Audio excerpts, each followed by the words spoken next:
श्री गणेशाय नमः। करवा चौथ का व्रत, विधि व पूजन। इस दिन व्रत करके पटरे पर जल का एक लोटा भरकर रख ले। फिर व्रत रखने के लिए खांड काया मिट्टी का करवा ले और उसमें गेहूं भर दे और ढक्कन में चीनी भर ले। उस पर 1 रुपया रख दे। रोली, चावल, गुड़ आदि से श्री गणेश जी का पूजन करें। इससे पहले करवे पर रोली से सातिया बनाकर 13 बिंदी लगाएं। फिर 13 गेहूं के दाने हाथ में लेकर की कहानी सुने। कहानी सुनने के बाद करवे पर हाथ फेरकर अपनी सासू जी के पैरों में पकड़कर वो करवा उनको दे दे। उसके बाद 13 दाने गेहूं के और पानी का लोटा अलग रख ले और रात्रि को जब चंद्रमा निकल आए तो चंद्रमा को अर्घ देकर बाद में भोजन कर ले। यदि बहन या पुत्री कहीं दूर बाहर रहती हो तो करवा, गेहूं, चीनी सहित 1 रुपया ननद घर रख कर उनके पास पहुंचा दे। पूजा मंत्र।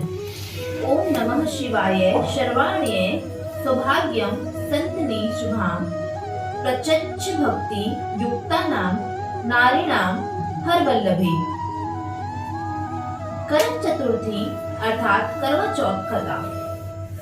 सनातन धर्म की प्रथा के अनुसार करवा चतुर्थी अर्थात करवा चौथ कार्तिक मास के कृष्ण पक्ष की चतुर्थी को कहते हैं। सुहागवती स्त्रियों के लिए यह बहुत ही श्रेष्ठ व्रत है।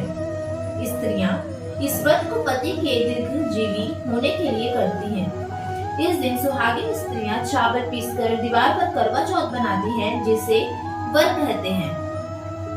इस करवा चौथ में पति के अनेक रूप बनाए जाते हैं तथा सुहागन की वस्तुएं जैसे चूड़ी, बिंदी, बिछुआ, मेहंदी और महावर आदि के साथ साथ दूध देने वाली गाय, करवा बेचने वाली कुम्हारी, महावर लगाने वाली नाई, चूड़ी पहनाने वाली मनिहारी, 7 भाई और उनकी एक लौती बहन, सूर्य, चंद्रमा, गौरा और पार्वती आदि देवी देवताओं के भी चित्र बनाए जाते हैं। सुहागिन स्त्रियों को इस दिन निर्जल व्रत रखना चाहिए। रात्रि को जब चंद्रमा निकल आए तब उसे अर्घ्य देकर भोजन करना चाहिए। पीली मिट्टी की गौरा बनाकर उनका पूजन करना चाहिए। करवा चौथ व्रत कथा। प्रथम कहानी। मानधाता कहने लगे कि जिस समय अर्जुन नीलगिरी पर तप के लिए चले गए तो उनके पीछे द्रौपदी खिन्न होकर चिंता करने लगी कि अर्जुन ने बड़ा कठिन कर्म प्रारंभ कर दिया है, किंतु विघ्न डालने वाले शत्रु अनेक हैं। इस प्रकार चिंता करके श्री कृष्ण जी से सब विघ्नों का नाश करने का उपाय पूछने लगी। द्रौपदी ने कहा कि हे सर्व जगत के नाथ, आप मुझे एक ऐसा व्रत बताने की कृपा करें जिससे करने से सभी विघ्न दूर हो जाएं। श्री कृष्ण ने कहा, हे महाभागे, श्री पार्वती जी ने भगवान शंकर जी से यही प्रश्न किया था। तब श्री शंकर जी ने पार्वती जी से जो कहा था, हे वरानने, वही करवा चतुर्थी का नाम का व्रत मैं तुमसे कहता हूँ। तुम ध्यान पूर्वक सुनो, यह सब प्रकार के विघ्नों का नाश करने वाला है। श्री पार्वती ने कहा कि हे भगवान, वह करवा चतुर्थी का व्रत कैसे किया जाता है तथा उसका विधान क्या है? क्या पहले भी इस व्रत को किसने किया है? शंकर जी बोले, पार्वती, अनेक प्रकार के रत्नों से शोभायमान, चांदी और सोने से भवनों से भरे, विद्यमान पुरुषों से सुशोभित, लोगों को वश में करने वाली दिव्य स्त्रियों से सौभाग्यमान, जहाँ पर सदैव वेद ध्वनि होती है, ऐसे स्वर्ग से भी मनोहर, परम रमणीक, शुक्र प्रस्थपुर दिल्ली शहर में एक वेद शर्मा नामक ज्ञानी ब्राह्मण रहता था। उसकी पत्नी का नाम लीलावती था। उसको महापराक्रमी 7 पुत्र और संपूर्ण लक्षणों से युक्त वीरवती नाम की एक कन्या उत्पन्न हुई। उसकी आंखें नीलकमल के समान और मुख चंद्रमा के समान था।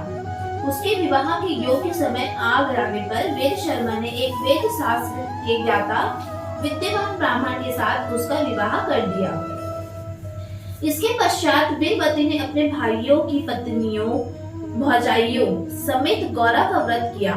फिर कार्तिक कृष्ण चतुर्थी के दिन व्रतोपवास कर सायंकाल में स्नान कर सभी ने भक्ति भाव से वट वृक्ष का चित्र बनाकर उसके नीचे शंकर जी, गणेश जी और स्वामी कार्तिकेय के साथ पार्वती जी का चित्र बनाया और ओम नमः शिवाय इस मंत्र से गंध, पुष्प और अक्षता की से गौरी जी का पूजन किया।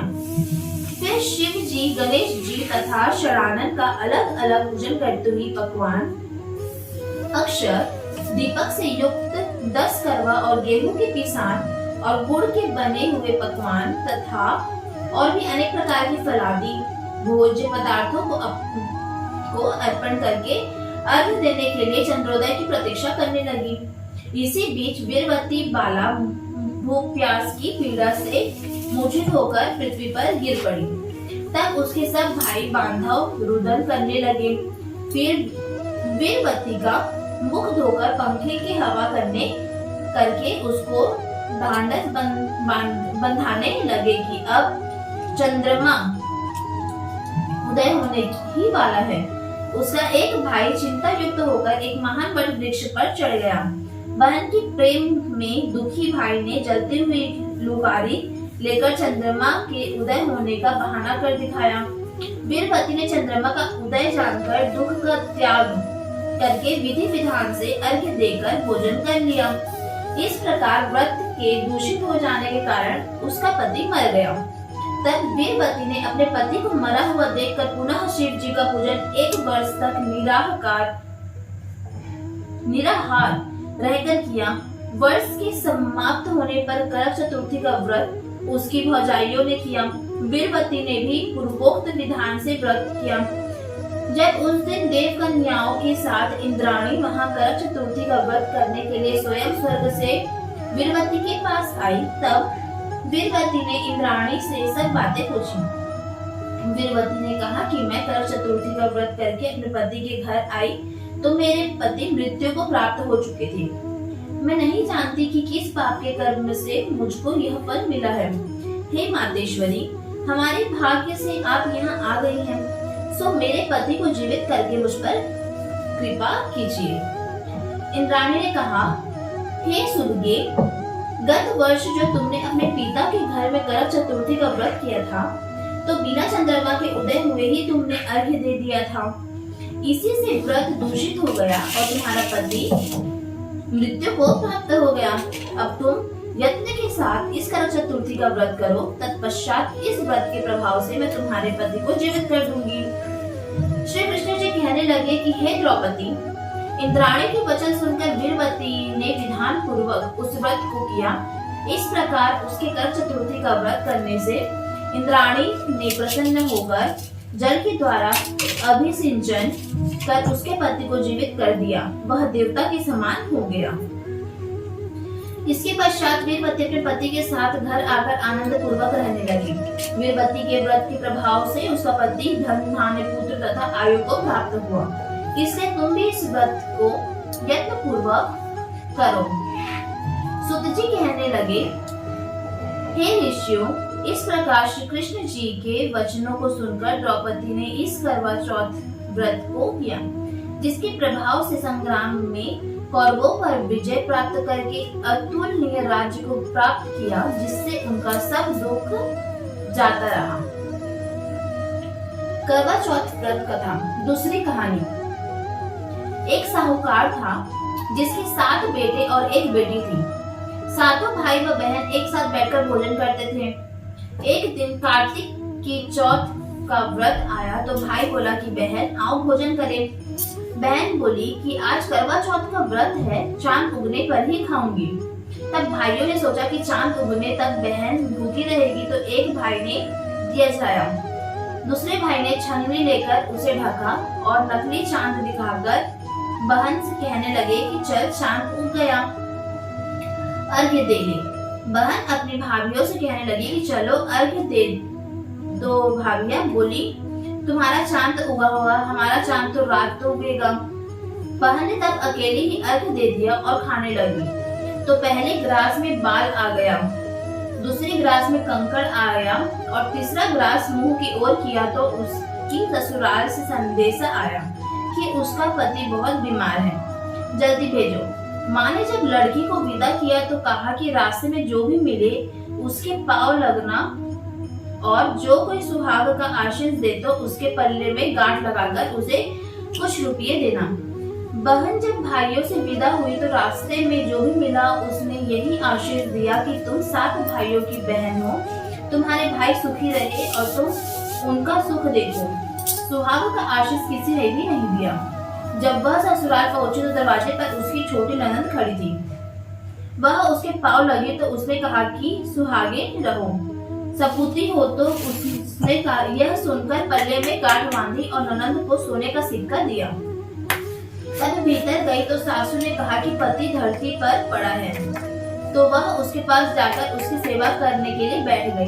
बाद में सासू ने दासी के हाथ बची खुची रोटियां भेज दी। इस प्रकार से समय बीतते बीतते मार्गशीर्ष की चौथ आई और चौथ माता बोली, करवा ले भाइयों की प्यारी करवा ले।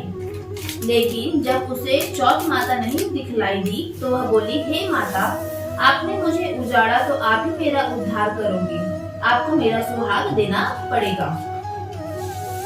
तब चौथ माता ने बताया कि पौष की चौथ आएगी, वह मेरे से बड़ी है और उसे ही सब कहना, वही तुम्हारा सुहाग वापस देगी।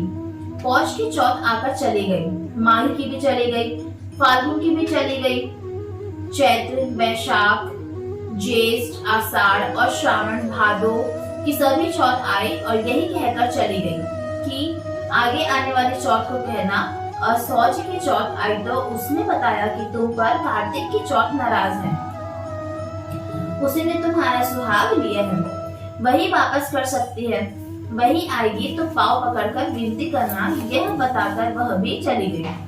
जब कार्तिक की चौथ आई तो वह गुस्से में बोली, भाइयों की प्यारी करवा ले, दिन में चांद उगानी करवा ले, व्रत खंडित करने वाली करवा ले, भूखी करवा ले। तो यह सुनकर चौथ माता को देखकर उनके पांव पकड़कर गिड़गिड़ाने लगी, हे चौथ माता, मेरा सुहाग तुम्हारे हाथों में है, आप ही मुझे सुहागिन करे। तो माता बोली, पापी हत्यारे, मेरे पांव पकड़कर क्यों बैठ गई? तब बहन बोली कि जो मुझसे भूल हुई उसे क्षमा कर दो, अब भूल नहीं करूंगी। तो चौथ माता ने प्रसन्न होकर आंखों से काजल, नाखूनों में से मेहंदी और टीके में रोली लेकर छोटी उंगली से उसके आदमी पर छिटा दिया तो वह उठकर बैठ गया और बोला कि आज मैं बहुत सोया।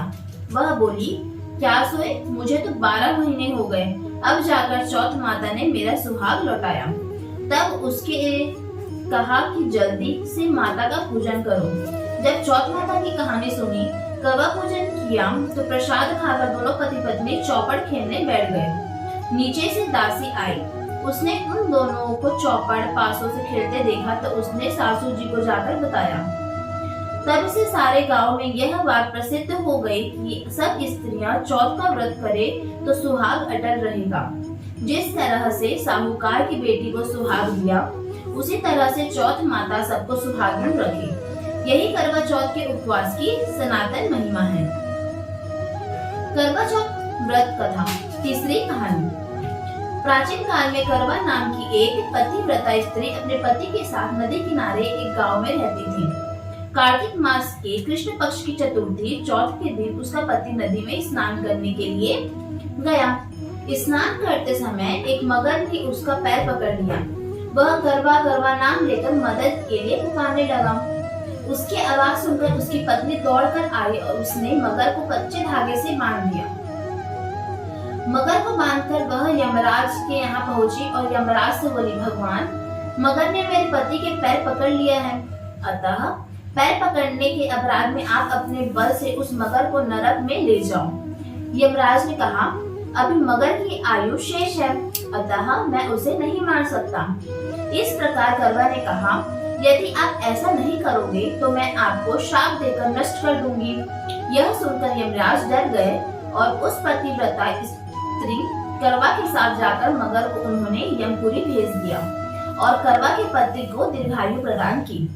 उसी दिन से यह करवा चौथ मनाई जाती है और सुहागिन स्त्रियों के द्वारा व्रत रखा जाता है। हे करवा माता, जैसे तुमने अपने पति की रक्षा की वैसे सबके पतियों की रक्षा करना। करवा चौथ व्रत कथा। चौथी कहानी। एक ब्राह्मण परिवार में 7 बहुएं थी। 6 बहुएं के मायके वाले बहुत अमीर थे, इसी कारण ससुराल में उनका बड़ा मान था, परंतु छोटी के मायके में कोई नहीं था। वह घर का सारा कामकाज करती, सबकी सेवा करती, पर कोई भी उससे प्यार नहीं करता। सभी उसे धुतकारते रहते। 30 त्योहारों पर भी जब उसके मायके से कोई न आता तो वह बहुत दुखी होती। हर वर्ष की तरह इस वर्ष भी करवा चौथ का व्रत आया। अन्य बहुएं मायके में उनके भाई करवा लेकर आए, पर छोटी के मायके में यदि कोई होता तो करवा भी लाता। सासू भी छोटी को ही खरी खोटी सुना रही थी। वह दुखी होकर घर से निकल पड़ी और जंगल में जाकर रोने लगी। एक नाग बहुत देर से उसका रोना सुनता रहा। अंत में वह अपने बिल से निकला तथा छोटी से पूछने लगा, बेटी क्या बात है, तुम क्यों रो रही हो? छोटी बोली, आज करवा चौथ है, मेरा कोई भाई नहीं है। यदि मेरा कोई भाई होता तो आज जरूर करवा लेकर आता। नाग को छोटी पर दया आई। नाग ने कहा, बेटी तुम घर चलो, मैं अभी करवा लेकर आता हूँ। थोड़ी देर बाद नाग उसके ससुराल पहुंचा। ससुराल वाले इतना सामान देखकर चकित हो गए। सासू भी प्रसन्न हो गई। तब सासू ने प्रसन्न मन से छोटे को नाग देवता के साथ भेज दिया। नाग देवता ने छोटे को अपना सारा महल दिखाया और कहा, जितने दिन चाहो आराम से रहो, मन चाहा खाओ, मन चाहा पहनो, पर एक बात याद रखना, सामने रखी नांद को कभी मत खोलना। छोटी सारा समय महल में आराम से काटती, पर नांद के बारे में उसकी उत्सुकता बढ़ती जाती। एक दिन जब घर में कोई न था, उसने नांद को उठाकर देखा तो हजारों छोटे छोटे सांप के बच्चे इधर उधर रेंगने लगे। उसने जल्दी ही नांद ढक दी। जल्दी में एक सांप की पूंछ नांद के नीचे आकर कट गई। शाम को नाग के आने पर छोटी ने अपनी गलती स्वीकार कर ली। नाग ने क्षमा कर दिया। जब छोटी ने ससुराल जाने की इच्छा व्यक्त की तो उसे धन रत्न आदि देकर विदा किया। छोटी के ससुराल में जब उसकी बड़ी इज्जत होने लगी, जिस सांप की पूंछ कटी थी उसे अब सभी बंडा कहकर तंग करते। एक दिन उसने अपनी माँ से पूछा कि मेरी पूंछ कैसे कट गई। माँ ने कहा कि छोटी के नांद उठाने की जल्दी में ही तुम्हारी पूंछ कटी है। तो वह बोला कि मैं छोटी से बदला लूंगा। माँ की बहुत समझाने पर भी वह एक दिन चुपचाप छोटी के घर जा छुपा और मौका पाकर उसने उसे काटने की सोचने लगा। वहाँ छोटी और उसकी सासू में किसी बात पर बहस हो रही थी, तो छोटी कसम खा खाकर कह रही थी कि मैंने ऐसा नहीं किया।